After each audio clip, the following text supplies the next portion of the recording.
You win. No. Because when you die, whoever inherits the property from you gets what's called a step up in basis. And make sure you understand this is very important. If I buy something for $100,000 and today it's worth $1 million, I have a $900,000 gain, profit to pay tax on. But the day I die, whoever inherits the property from me, their basis is the value of the property the day I die, $1 million. And if your kids are like mine, the day after my funeral, they sell everything, then they pay nothing in taxes. It was worth $1 million when I died. That becomes their basis. There is no gain.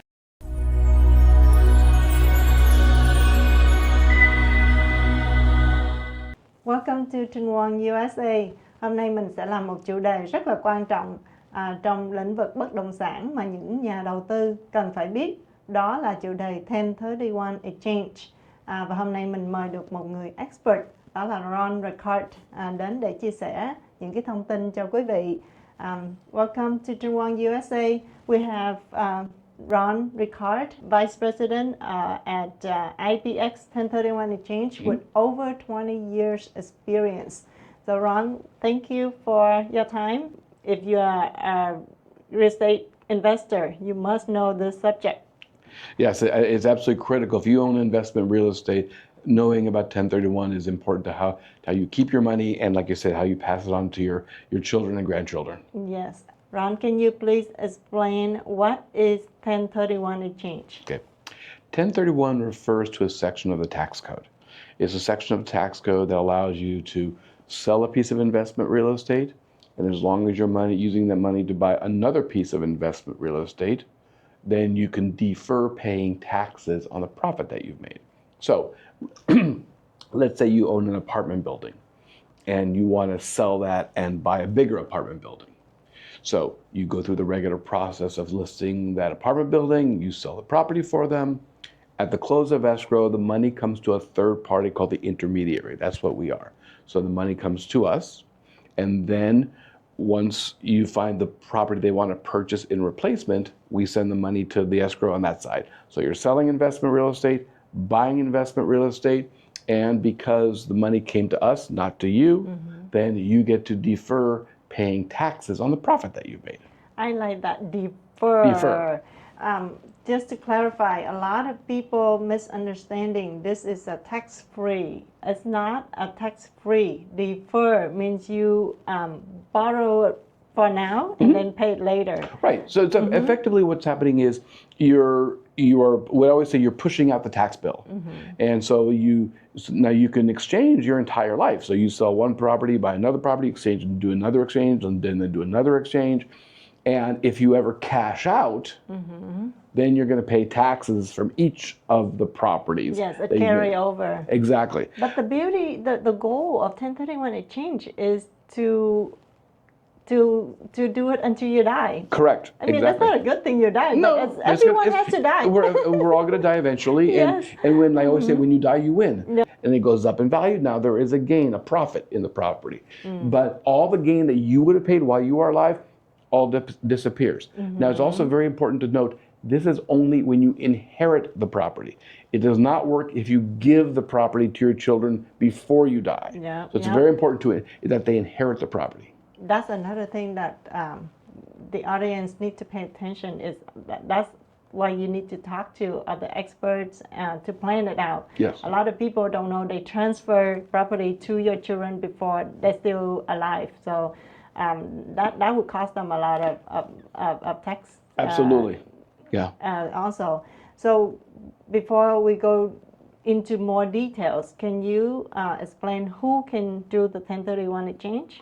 Anybody could do an exchange. Okay. So as long as any entity that owns investment real estate, this is for investment real estate. It's not for your primary residence. It's not for your second homes, though there are ways that you can convert those properties. We can talk about that later, but it's really for investment real estate. But the good news is anybody can do it. So, and individual sells, Trinhwn sells, Trinhwn buys, corporation sells, corporation buys, partnership sells, partnership buys. As long as it's the same taxpayer selling and buying, anybody can do an exchange, even foreigners. Foreigners may be subject to federal withholding, but as a rule, even foreign people who are not U.S. citizens or permanent residents even they can do a 1031 exchange. Oh, really? Yes. That's interesting. I thought that's only for U.S. citizens. No, it has to be U.S. property. So it's U.S. real estate for U.S. real estate. So you cannot do an exchange back to Vietnam or to other countries. But so it has to be United States real estate for United States. But the person can be a foreign citizen and still qualify to do a 1031. One more thing I want to add is before, a long time ago, I thought that 1031 exchange only can do it, like you said, if I sell it, I have to buy it under my my name or my company, and I cannot merge or buy it with another partner. But last year, lucky I called you and clarify and everything, and we did figure it out that we can come in with another partner. My partner sold a property, buy it in with me on another property, but we cannot have one entity. Right. But we came in as a tenant in common. Right. Yeah, so to clarify, there's many ways, and no one size fit all. So it depends on your situation. Yep. So when we talk to the expert, we find out that we can do a lot of things. So And what I always say also, with enough planning, you can get almost anything done. For example, your idea of exchanging with somebody else where you want to buy something together. You buy something together as tenants in common, that works. You cannot buy it in any kind of partnership or anything like that.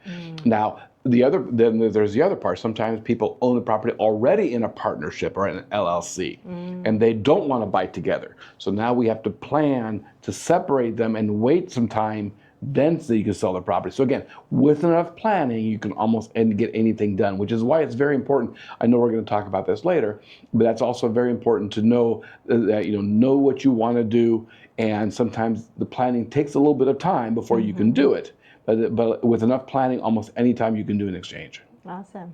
So clarify that where people can do the exchanges anywhere in the U.S.? That's correct. So you can sell in California, buy in Florida, buy in Hawaii, anywhere in the United States, and you are still deferring both state and federal taxes. Now, there is a tax reporting thing to know about if you buy in other states, but the main thing is you're still deferring both state and federal taxes, even if you go to another state. 1031 is federal law, and all the states follow it just the same way. Okay, awesome. So what is the process of 1031 exchange? Okay. The process is actually very simple. You'll list the property for them. Once you're in contract with a buyer is when we get involved. There are some agreements obviously need to be signed. At the close of escrow, the money again comes to us. That then for them starts a 45-day clock. You have 45 days from the close of escrow to identify what you're going to buy. Now you have 6 months, 180 days, which is almost 6 months, to close the escrow. But you need to know what you're going to buy within those first 45 days. Now you can identify multiple properties, but the reality is you need to be in contract by that 45 days. Now legally speaking, you don't have to be, but if you identify 3 properties to us and on day 46 they're all sold to somebody else, then you're out of luck because you have to buy from that list you identify. So ideally by day 45 you are in contract to buy what you want to buy. Now once you're in contract, then we work again with the title company on that side. There are a few things to know about. We talked about that you can do exchanges anywhere in the country. It could also be any kind of investment real estate. So if you want to sell a rental house and buy a commercial building, you can do that. If you want to sell a bare land and buy an apartment building, you can do that. If you want to sell a farm and buy a rental condo, you can do that. Any kind of investment real estate for any other kind anywhere in the country. It's much more flexible. And can be one, you sell one, you buy many, or you sell many and you buy one. Yes. It doesn't matter. That's correct. As long as the amount you transfer is equal or greater. Right. That's the other thing that's important is that you do need to buy equal or greater to what you sell for. So if you sell property for $1 million, you need to buy at least $1 million. You can buy more, no problem. You can buy multiple properties that add up to $1 million. Now, sometimes people will want to buy a little bit less, and that's okay. So it's okay to buy less, but you pay tax on the difference. So if you sell for $1 million and only buy for $900,000, then you pay tax on that $100,000 difference. But as a rule, most people don't want to pay any taxes. You want to buy equal or more. So Ron, one more thing to make sure you emphasize this with the audience, that you have to transfer all the amount you sell to transfer that to the next property or exchange to another property, not only your equity. Right. Not the equity, not the profit, not everything. the profit or not the equity. Because a lot of people say, oh, but I had a loan on it, so that amount don't count. No. Right. Okay. You need to replace that loan also. So let's use an example. You're selling $1 million property and you have a $400,000 loan on that property. So you have $600,000 of what's called equity. Now that's not the profit, that's just the equity, that's the cash. In the exchange to defer all taxes, you need to use all $600,000 towards the next property and replace that $400,000 in loan. Now, there's a common misconception that you have to get another loan to replace the loan. That's not technically true. If you have cash in your pocket that you want to use instead of getting a loan, you can use your own cash. But you do need to replace the value of the loan also. Yes, it's not just replacing the equity or the profit, it's replacing everything. So the selling price. Yes. The selling price, not Yes. just equity, not profit only. Correct. Okay. So when you say within 45 days, you have to identify the properties that you will go into contract with. Is there any maximum or minimum properties that you can identify? Yeah, assuming you're only going to buy 1 or 2 properties, you can identify up to 3 properties. If your goal is to, in fact, I got a phone call this morning. A gentleman is selling a property for about $1.2 million. He wants to go to Georgia, buy a bunch of houses for $300,000. So in that case, he's going to. So there's a different way to identify, which is called the 200% rule, which means you can identify a dollar amount. The dollar amount is 2 times what you sold. Now, again, if you identify 3 properties or fewer, no dollar limit. If you identify more than 3, that's where that dollar limit kicks in. But again, don't focus on how many you can identify. Focus on being in contract or very close to being in contract by that 45 days. You want to know what you're going to buy. You want to be as locked in as you can on what you're going to buy by that 45 days. So there's different rules, depends on the value. Correct. So Depends on what you want to buy. Yeah, so that's why we need experts like you to advise us. Okay, so the 180 days and the 45 days both start on the clock that you sold your property. That's correct. So what that means for you, though, especially in commercial real estate, it's very common to have much longer escrows. Yeah. In fact, sometimes even contingent escrows. Yeah. So, if someone says, I have 90 days to sell my property, you might even put in there an option for the seller to extend the escrow. The longer before escrow closes, the longer before the 45-day clock. And the truth is that when you talk about commercial real estate, which I know you do, it's rare that people, I would say almost, not all the time, but most of the time, people are in contract for the property that they want to purchase before theirs even sells, which is perfectly fine. As long as the one you are selling closes escrow first, you can buy the replacement property the very next day. So yeah, it's very common for people to be in contract for both what they're selling and what they're buying at the same time. And that's why you need to talk to your broker or accountant and everybody. Just like if I know my client will do a 1031 exchange, I will advise them on their purchase. We put, like you said, we put in the condition that longer for them to protect them and all that stuff. And so all these details that you're giving us, and we can defer or basically make it free by the time we die. That's the goal, right? Yep. Save us a lot of money, especially in commercial, big real estate investments. Yep. Millions and millions of dollars saving on capital gain. And what is the cost for your fee? Believe it or not, the cost of a 1031 was very, very small. It's currently our fee is $1,000 when you sell the property. $1,000. $1,000. That's it. And then $250 for each property you buy. So if you sell one, buy one, $1,250. And doesn't matter whether the property is $300,000 or $3 million or more. The paperwork is the same. So it's a very nominal fee. That's a very small fee. Yes. Compared to closing costs and other things. Yes. Wow. So that small fee saved you a lot of money. And speaking of different ways of doing the 1031 exchange, because in case you find something before you can sell it, can you do a reverse? Right. So everything we've talked about so far is what we would call a regular exchange, or sometimes called a forward exchange. Essentially, you're selling and then you're buying. Again, it doesn't matter when you go into contract. It only matters when you actually close the escrow. Now, if you find a property that you want to buy, or you're in contract, or this morning, I have a client, they called me, they were in contract to sell something, they're in contract to buy something, but the buyer of their property backed out. And so now they need to buy the new one first. That is called a reverse exchange.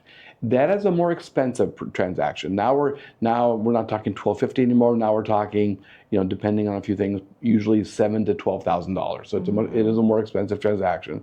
But in a reverse exchange, what happens is you come into escrow with the money to buy the property, but we buy it. We use your money, we buy the property and hold it with our LLC that we create. And then you have 6 months to sell your property. Okay. So again, the key here is that if you buy the property, you now own both. And you cannot do an exchange into something you already own. That's why we become the placeholder on title for you until you sell your property. And so, again, it's a little more expensive. It's a little more complicated, especially if you need to get a loan. But for a lot of people, and especially in today's market, I don't know if 2025 is going to be the same as for the last couple of years, but we've had very much a lack of inventory. There's not been a lot of properties out there, so we've been doing a lot of reverse exchanges because people are afraid of not being able to find a property during those 45 days. And so because the timing of it is that they need to, if they do a reverse exchange, they have 6 months to sell their property. And in today's market, selling your property in 6 months is usually pretty easy to do. So on reverse exchange, you're still using that rule 180 days? Right. You still the same 45 and 180 days. You have 45 days to tell us what you're going to sell, but you already know that, and 180 days to actually sell it. So the same 45 and 180 days applies to a regular exchange and a reverse exchange. Okay. But that means you have to front the money up front. Correct. To buy that extra property. Yes.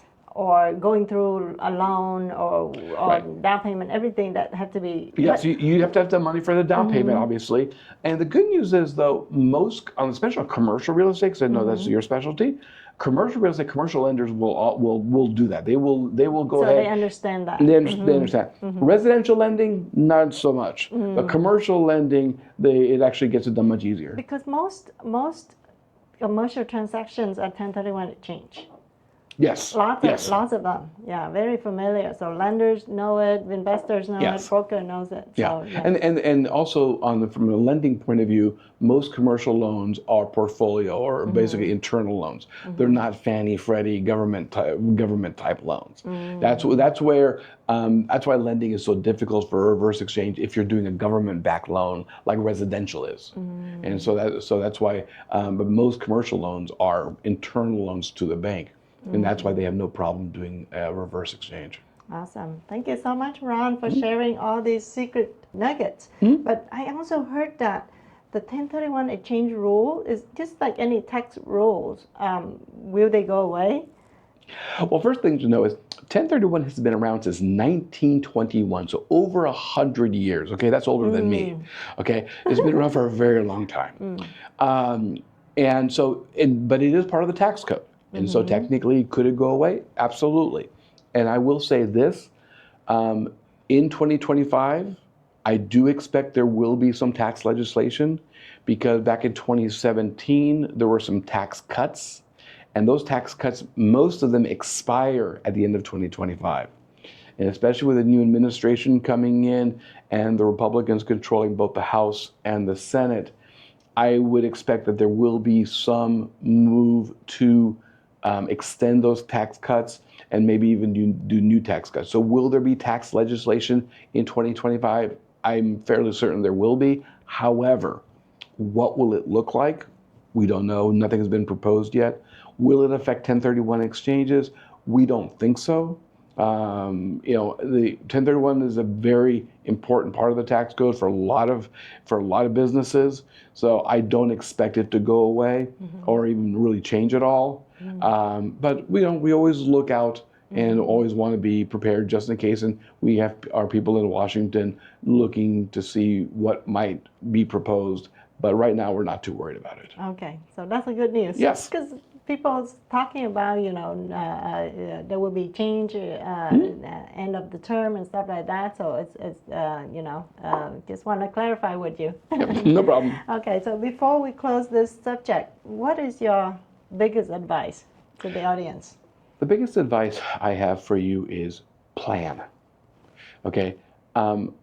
It is shocking to me how frequently I get a phone call from somebody who says, hey, I just heard about this 1031 and we're closing escrow next week and now we want to do it. And it's like, do you know what you want to buy? Do you know what you want to spend? And they have no idea. The best thing to do is plan. If you're thinking about selling your property and you're thinking that you may want to use that money towards another piece of investment real estate, then what do you really want to do?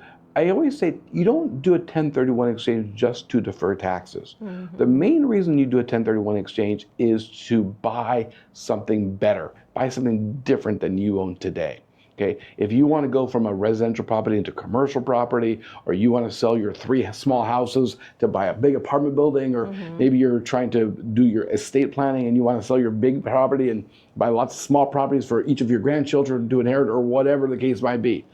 You want to know about it ahead of time. You want to plan. You don't want to, because if a good real estate agent, a good broker, if you list your property, you may be in contract within 2 weeks. Yeah. And if they offer you a 30-day close, and all of a sudden you're going, oh my God, I don't know what I want to buy yet. No. Know what you want to buy, or at least have an idea of what you want to buy. How much do you want to spend? What if you need to get qualified for a loan? You want to start talking to people about qualifying for a loan. If you aren't sure if you qualify for a 1031, then talk to an exchange officer like myself. Talk to your CPA. Make sure that your accountant to make sure that you qualify to do the 1031. If you aren't sure, get those questions answered early. The last thing you want to do is commit to selling your property or commit to doing something and then find out, oops, I can't do it. Yeah, that's the thing. Thank you, Ron, for saying that. Planning and strategizing, yes. Right? Because just like I have a friend who asked me to, help her buy an investment property with her $1 million. And then I also found out she wants to move houses. But if she sells the current house she has now, she had over $1.5 million gain. But even though you mentioned earlier, if you have a residential that you live in, you might not qualify, but there's a way. You can always lease it out, and then so there's many ways. So when I find out that, I told her, wait, don't do it yet. Let's crunch out all the numbers and see if you want to go ahead and use that money and buy a new house first, and then turn this current house that you have right now, rent it out, and then after you qualify for 1031 exchange, and within 5 years, she and her husband can still take that $500,000 capital gain exemption, and then exchange that property. Instead of moving around and you ended up having to pay a lot of taxes. Right. What you're getting at here, I think, is I want to kind of emphasize. When you sell your primary residence, if you are single, you only get to keep the first $250,000 of profit tax-free. If you're married, you get to keep $500,000 tax-free. But if you're in a high-cost area like the Bay Area, it's very, very common for, I would say, the majority of houses have a gain way above that $500,000 exemption. And if you need the money from this house to go buy a bigger house, well, you're going to pay taxes. Yeah. But if you have the ability to move out and not use that money, and maybe you use your own money, or you rent, or you do something different, maybe you go live in a second home, whatever the case might be. The idea of converting your house into an investment property in order to take both the 1031 as well as the $500,000 is very easy to do. Again, we just need to plan for it. Yeah. So again, thank you, Ron, for mentioning.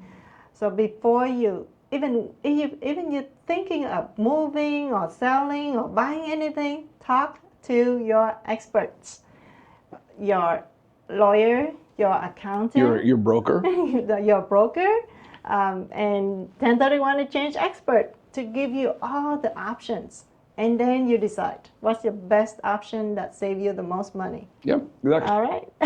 Thank you, Ron. Thank you. Thank you. Thank you for watching. And Happy New Year to everybody. Happy New Year.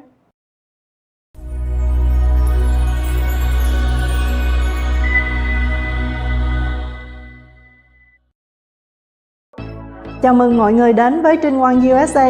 Channel này sẽ có 3 mảng nội dung chính. Phần thứ nhất là về bất động sản thương mại hay là bất động sản nói chung ở Mỹ như thế nào. Phần thứ hai là về kinh doanh. Kinh doanh nó đi gắn liền với lại bất động sản khi mà bạn mua bán hay là cho thuê ở Mỹ như thế nào. Phần thứ ba là về những câu chuyện truyền cảm hứng, những inspiring stories. Nên nếu ai nghĩ là câu chuyện của mình có thể truyền cảm hứng được thì please contact Trinh, hoặc là nghĩ là mình có thể giới thiệu những người khác mà Trinh có thể interview thì please let me know. Cảm ơn mọi người. Please subscribe and comment below để nhận được những cái video mới. Thank you.